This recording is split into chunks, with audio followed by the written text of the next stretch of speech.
Welcome back to another political podcast video. Today we'll be reacting to one of the videos that one of our politicians that we emailed sent to us. And we also have two special guests today as well. We have Ryan, Ree, and Rajiv. Ryan, Rajiv, thank you for joining us today. Yeah, that's fine. Yeah, It's my pleasure. So Yeah, so can you guys give us a little bit more about like your political knowledge about and like what you know about politics as well? So Ryan, would you like to start us off? yeah, I'm still rather new to politics. I don't know a lot about it, but I'm very willing to learn, and I'm interested in some more aspects of politics in Australia. I think it's going to be great. Yeah. So And that's Rajiv? my yeah. Yeah.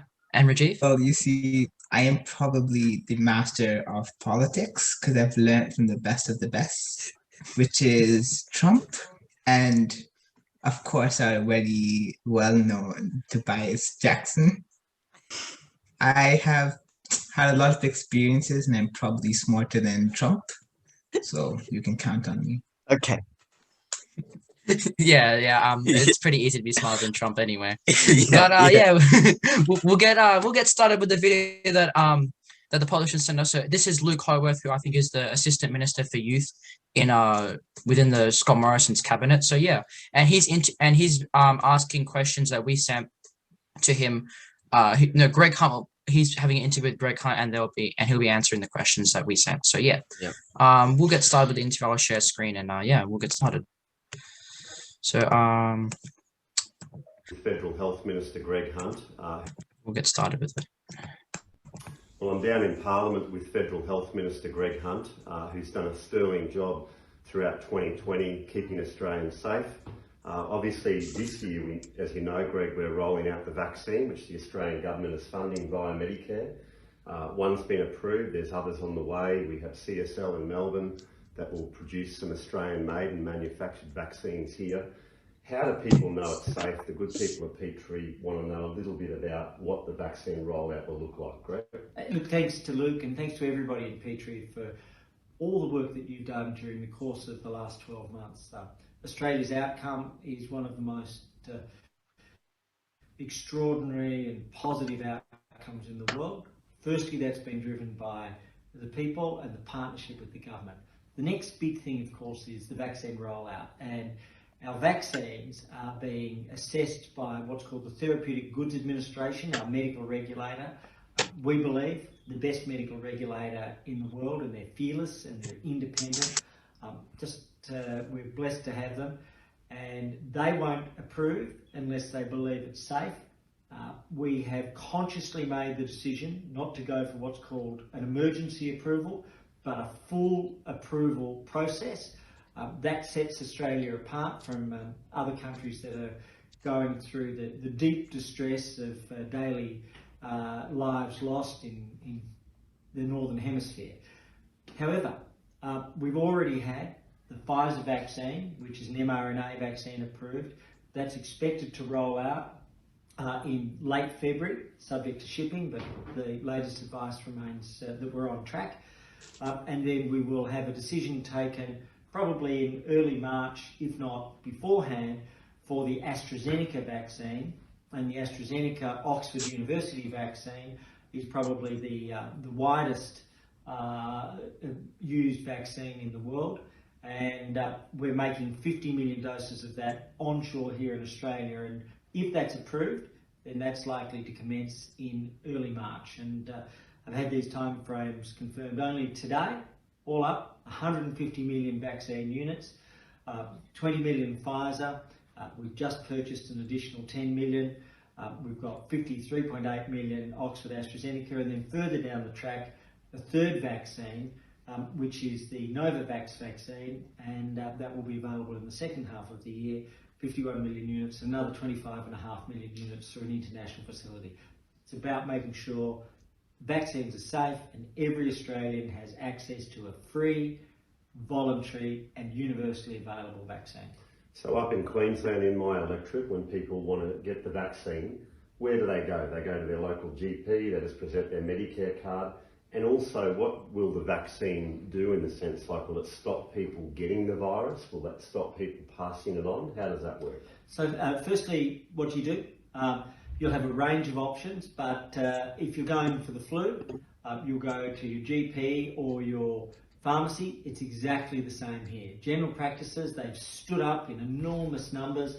Pharmacists, they've just prepared with us the expression process, and we're hoping that there'll be some thousands of pharmacies around Australia, and of course state vaccination clinics, Commonwealth vaccination clinics, and the special Pfizer hospitals, because Pfizer is such an important vaccine, but with a requirement that it's stored at -70.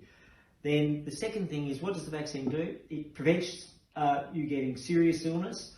It prevents the hospitalisation. The data on all the vaccines is that that may be up to 100% in the case of Oxford and AstraZeneca vaccine, or the vaccine from Pfizer with regards to serious illness and hospitalisation.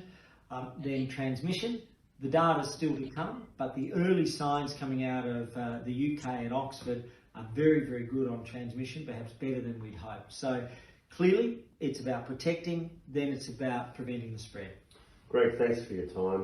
You've done a great job, and I hope that answers some questions. And if you have any other questions, contact me as your federal MP, and I'll come and talk to Greg about it. Thank you. Thanks, Luke. Take care, everybody. So, guys, what did you guys think of the video? We'll start off with Tobias. So, what did you think of the video, Tobias? I think it was, yeah, it was just, it was, I guess it was like just good, like, because it like gave us an answer to the questions that we sent him. Yeah. Ryan, I don't think you saw some of the questions that we sent to him. What did you think of the video that Luke Howarth posted? From the video, I think some of the points that they listed were actually pretty good about some regulations about the vaccines and how they want to, give it out to people. In general, I think the practice they're going for is a lot better than some of the other countries on news that I've seen recently. So yeah, I think it's actually pretty informative about the vaccine, yeah. George, what did you think of the video? Yeah, I think it was pretty good. He answered all of our questions, and I think it was good he posted it public so that people could know about the vaccine and like how it'll be given to the public and stuff. And finally, Rajiv, what did you think of the video? Well, I think they're all very smart and intellectual beings for they were able to answer all these questions, and they have done actual tests. Unlike, of course, you can take Trump with his, what was it, dishwashing liquid? Yeah, well, so it's pretty intelligent of them to actually test some stuff out. And with good ratings like Oxford University stuff. So I'm pretty proud.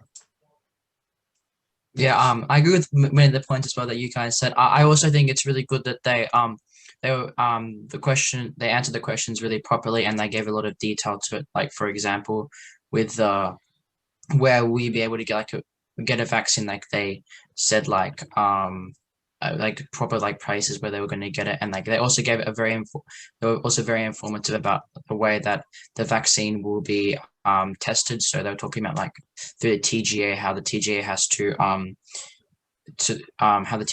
to do a range of tests with it, and how like a time frame of when the vaccine will be able to be delivered and when it'll be able to be administered to the public. So yeah, I think it was a very informative video as well.